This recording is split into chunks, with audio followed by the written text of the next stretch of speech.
Michael Cardinal de Toulon. Oui, donc bonjour, je suis le docteur Cardinal, je travaille en réanimation à l'HCA Sainte-Anne à Toulon, et donc je vais vous parler d'outils du triage hospitalier pour l'accueil de multiples blessés graves. Donc bon, j'ai pas de conflit d'intérêt. En guise d'introduction, je voulais faire quelques points sur les grands principes de l'afflux massif et du triage. Tout d'abord, l'afflux massif, quelle que soit la définition de l'afflux massif saturant ou non saturant, ce qui est, à mon sens, important, c'est qu'on va se retrouver dans une situation d'inadéquation entre le nombre de blessés qu'on va devoir prendre en charge et les moyens dont on dispose en termes de personnel, de ressources diagnostiques ou thérapeutiques. Et donc ça va nous obliger à modifier notre façon quotidienne de soigner. Et donc se soigner différemment, il va s'orienter sur essentiellement 3 axes. Le premier d'entre eux, c'est la nécessité de réorganiser les espaces, avec des espaces qui vont changer la typologie des patients qu'ils ont l'habitude de prendre. Par exemple, la SSPI va se transformer en salle de déchocage, les zones de consultation en zone d'attente de blessés, et puis de basculer l'hôpital sur un système de gestion de flux de patients et non plus sur une gestion de nombre de lits, parce que très probablement on n'aura pas assez de lits pour prendre en charge tous les malades.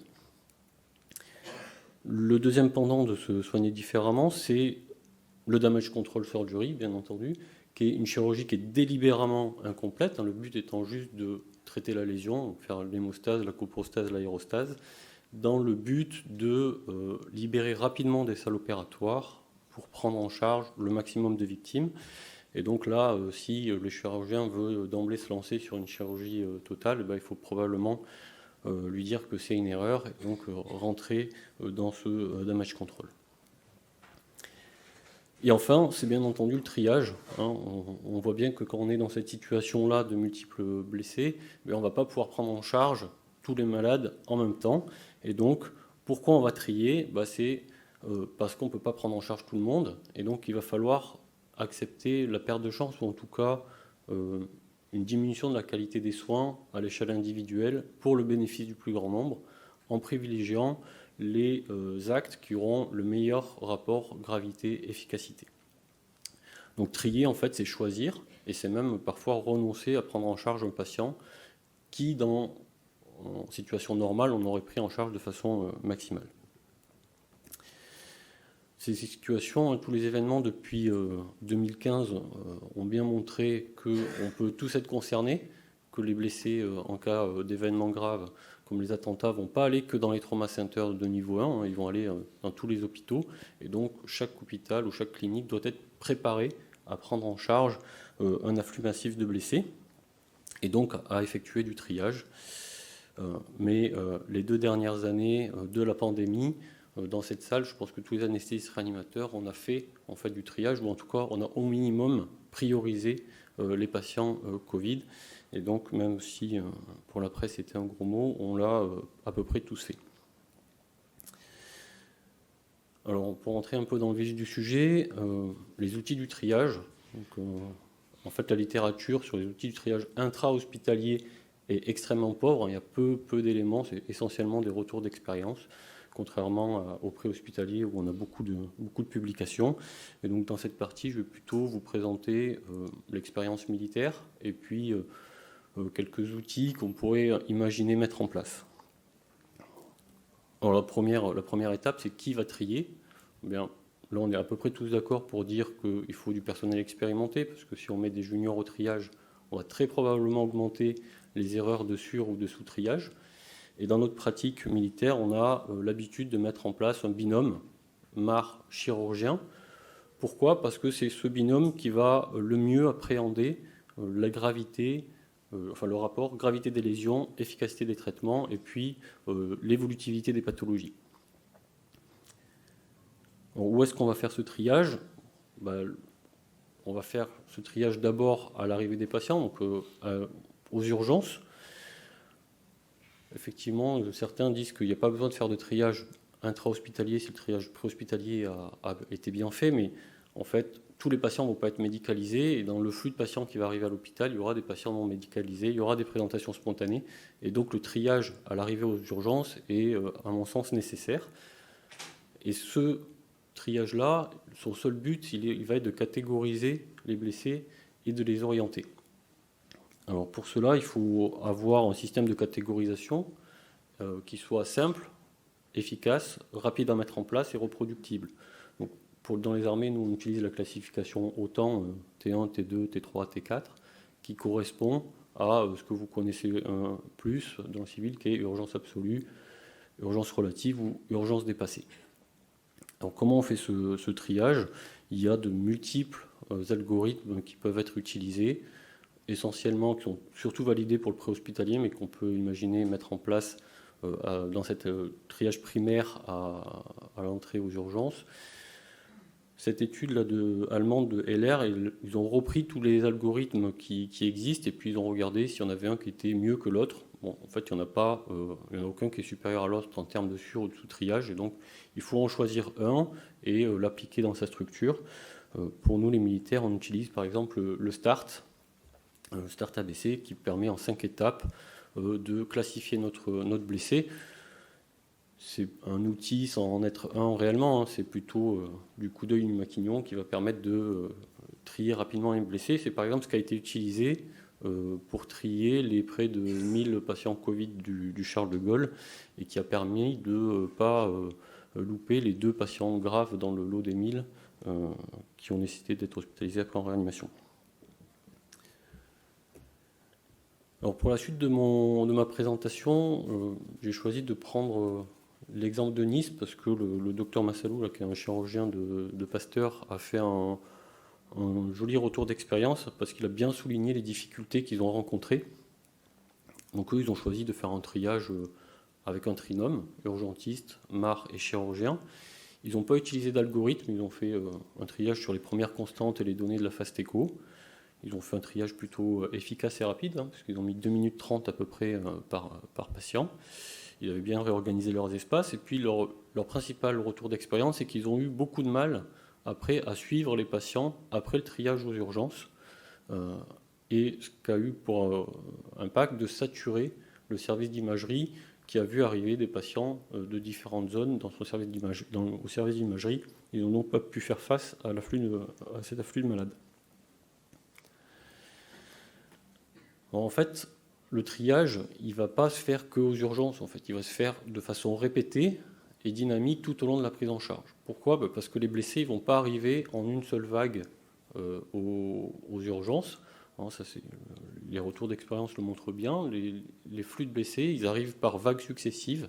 Et dans chaque vague va apporter son lot de patients graves. Donc tous les patients graves ne vont pas arriver les premiers.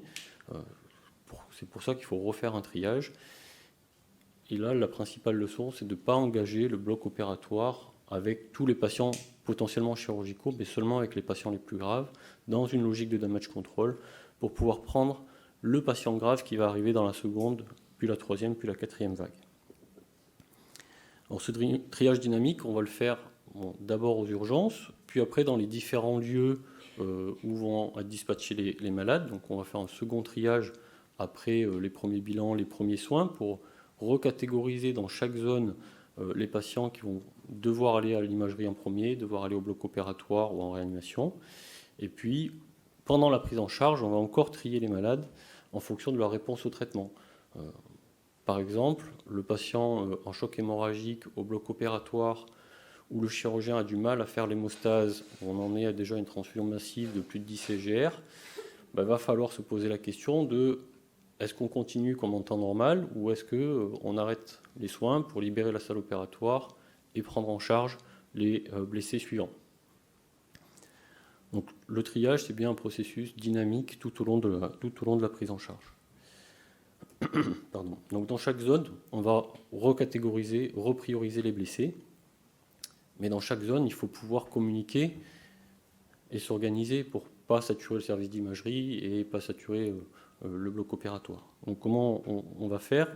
Il y a un outil qui a déjà fait ses preuves, qu'on utilise nous par exemple en opération extérieure, c'est le grand tableau blanc avec la liste des patients, leur catégorisation, les lésions et puis le suivi des patients. Le problème de ça, c'est que il faut un tableau blanc dans chaque zone, c'est pas partagé, et puis ça nécessite de passer des coups de fil pour dire qui va où, etc. Et donc, si le réseau téléphonique est surchargé, ça peut être pris à défaut. Donc, ce qu'on peut utiliser, c'est un simple logiciel tableau Excel partagé sur le réseau de l'hôpital, avec schématiser les différentes zones, et qui est partagé avec tout le monde, les différentes zones, et puis aussi le directeur médical de crise. Et donc, par exemple, on peut suivre notre patient, là, PBX, qui est au triage aux urgences, qui va aller au déchocage C, puis au bloc opératoire, et puis ensuite qui est hospitalisé aux soins continus. C'est un outil simple, mais qui peut aussi être pris à défaut, notamment dans ce qui peut nous attendre dans le futur, qui sont les attaques multiples, attaques blessés multiples, et puis attaques des réseaux informatiques. Donc là, il faudra revenir aux choses simples, qui est le tableau blanc. Et puis ce logiciel Excel, ça permet aussi à la tour de contrôle qui va contrôler un peu toute la crise, d'avoir un visuel sur où sont les malades, qu'est-ce qu'ils deviennent, etc. Et d'éviter d'être à longueur de temps parasité par le directeur médical de crise qui nous appelle pour savoir où est PBX, où est PBY, où il va, qu'est-ce qu'il devient, etc. Et puis la suite de la prise en charge, les patients, il ne faut pas tous aller au bloc opératoire en même temps, donc il va falloir les surveiller et donc répéter le triage, puisqu'un blessé qui était catégorisé T3 peut passer T1, et à l'inverse, un patient T1 peut très bien passer T4 selon l'évolution. Alors, cette surveillance, elle est des blessés, mais aussi des moyens disponibles. Un exemple pour les moyens disponibles, c'est un patient qui a une fracture de rate AST3, par exemple, qui ne saigne pas, mais on n'a plus de place aux soins critiques, on ne peut pas transférer le malade, on va peut-être choisir d'emblée de faire une artério-embolisation si on a la possibilité, ou une splénectomie d'hémostase, pour éviter le saignement secondaire, la consommation de moyens, et puis aussi pour simplifier la surveillance de ce patient. Pour surveiller les blessés, on peut faire des tours des blessés régulièrement, ou alors on peut peut-être utiliser ce genre d'outils qui sont les biocapteurs. Donc nous, sur la Chia Sainte-Anne, on utilise déjà ça pour la surveillance dans le cadre périopératoire des malades dans leur séquence post-opératoire. C'est des patchs qu'on colle sur les patients qui nous permettent de nous donner la fréquence cardiaque et la fréquence respiratoire en temps réel. Et puis à chaque tour de l'infirmière qui va prendre les constantes, tout ça est renvoyé sur un cloud, et renvoyé sur un tableau de surveillance. Et donc on peut imaginer dédier un personnel qui va surveiller le tableau et l'évolution des malades, plutôt que tout le temps faire des tours de tous les malades, et identifier rapidement le patient qui va s'aggraver, là, comme l'avant-dernier patient, c'est un système qui utilise le ScoreMuse, qui passe d'un ScoreMuse à 2, puis qui brutalement passe à 8 parce qu'il devient hypotendu et comateux. Et donc le personnel qui est en charge de surveiller ça peut alerter le médecin qui est responsable de la zone, et donc reprioriser ce patient qui était peut-être classé T3, il s'aggrave, il va peut-être passer en priorité au scanner et puis au bloc opératoire. L'étape d'après, on peut imaginer inclure là-dedans de l'intelligence artificielle pour aider le clinicien. Donc là, c'est une étude de 2019 qui a montré que intégrer de l'intelligence artificielle dans le triage, donc là c'était du triage pour la priorisation de l'accès aux urgences au niveau de l'infirmière d'accueil et d'orientation des urgences, eh bien, quand on intègre l'intelligence artificielle, ça fait mieux que l'infirmière d'accueil et d'orientation seule. Donc il y a moins de sur- et de sous-triage, donc ça permet d'aider le clinicien. Donc on peut imaginer que le personnel qui était devant le tableau soit remplacé par de l'intelligence artificielle et qu'on a une alerte rapide si on a un patient qui se dégrade. Et puis, j'espère que peu d'entre nous seront confrontés à cette situation dans notre carrière. Donc c'est des situations qui sont rares, mais pour autant, il faut qu'on soit prêt à faire face, parce que ça nécessite de, presque en un claquement de doigts, changer notre façon de travailler et réorganiser notre hôpital. Donc pour ça, il faut se préparer, s'entraîner. Alors comment on peut faire? Vous connaissez tous les exercices à grande échelle. Ça marche, mais c'est difficile à organiser, c'est extrêmement chronophage. Comme l'a bien dit le docteur Tobias Goss, parfois les plans établis sont décorrélés de la réalité du terrain. tout le monde ne se prend pas forcément au jeu. Et donc, bon, c'est bien de les faire, mais il faut très probablement séquencer les exercices. Donc, je reviens sur cette étude qui a déjà été présentée par le docteur Tobias Goss et qui, j'ai trouvé également très bien, et qui montre bien la nécessité de séquencer les exercices et une fois qu'on a validé la partie du plan sur une séquence de la prise en charge, passer à la suivante pour rendre cet événement rare, normal, et que tout le monde sache ce qu'il a à faire et facilite ainsi la prise en charge dans ce contexte stressant.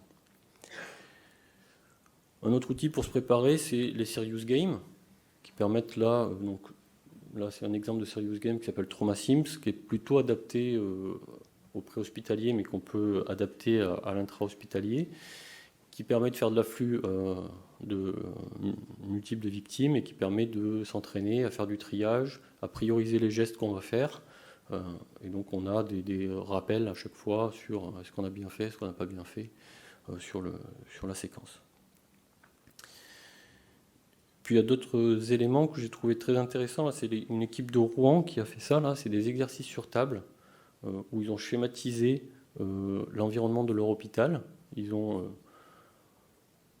imaginé un attentat avec un afflux massif de blessés. Chaque intervenant était schématisé par des petits Playmobil. Et puis ils ont joué l'exercice à grande échelle avec le préhospitalier, l'intra-hospitalier, les communications, le triage des patients qui était là aussi schématisé par des petits Playmobil. Et donc ça permet avec moins de ressources en personnel, moins de plastrons, etc., de se préparer à faire du triage et s'entraîner à faire des communications. Voilà pour se préparer. Donc, en conclusion, le triage intra-hospitalier, je pense que c'est une action qui est forcément nécessaire en cas d'afflux massif de blessés parce que tous les blessés ne seront pas triés en préhospitalier. Je pense que c'est illusoire. C'est nécessaire pour optimiser les moyens qu'on va mettre en œuvre pour l'intérêt du plus grand nombre. Ça nécessite forcément d'accepter une diminution de la qualité des soins à l'échelle individuelle. Et puis cette procédure, elle n'est pas que à l'entrée des urgences, elle doit être dynamique tout le long de la prise en charge et tout le long des plusieurs heures que l'événement va durer. Et enfin, le triage seul ne suffira pas. Il faut vraiment que ça soit qu'on ait mis en place une chaîne complète de damage control et de gestion de flux des patients, parce qu'on peut trier tout ce qu'on veut. Si derrière nos chirurgiens font de la chirurgie de l'early total care, le bloc va être embolisé et puis le triage aura servi à rien. Donc c'est pour ça qu'en amont, il va falloir, à l'échelle locale, avoir une réflexion et de l'entraînement sur le sujet. Et ça, c'est indispensable pour bien faire dans une situation rare. Voilà. Je vous remercie de votre attention.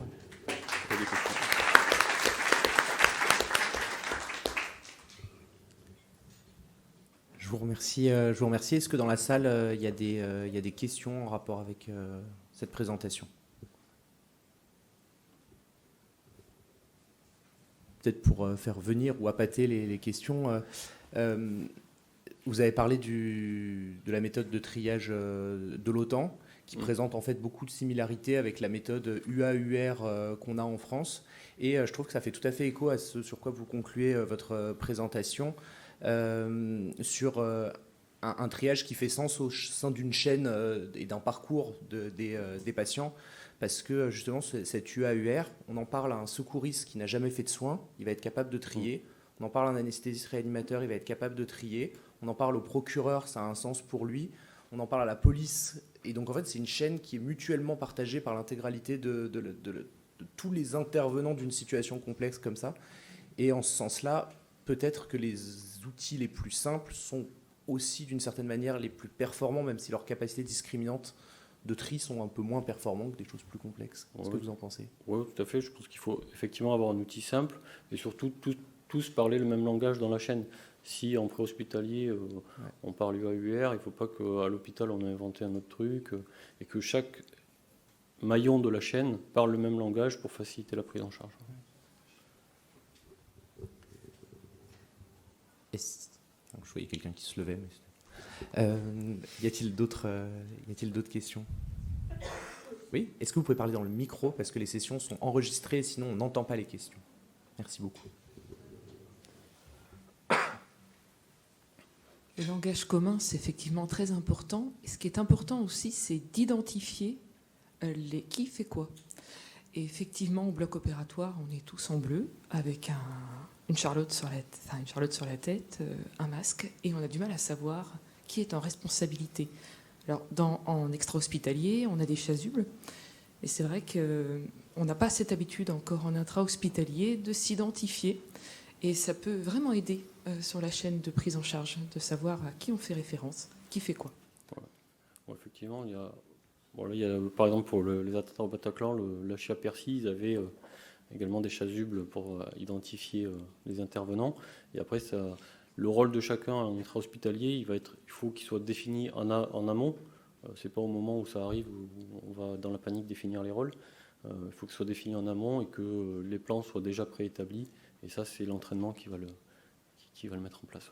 Après, effectivement, on peut mettre en place des moyens d'identification du personnel. Je vous remercie. D'autres questions? Et ben donc en conclusion sur cette thématique du triage au sens très large qui doit donc rejoindre les parcours de soins des patients en commençant dès le chantier, comme l'a dit Tobias, pour finir une fois que l'événement est stabilisé. Merci beaucoup pour ces présentations très complètes et on voit que le triage peut concerner aussi bien des traumatisés que des syndromes aortiques aigus. Merci beaucoup pour ces présentations.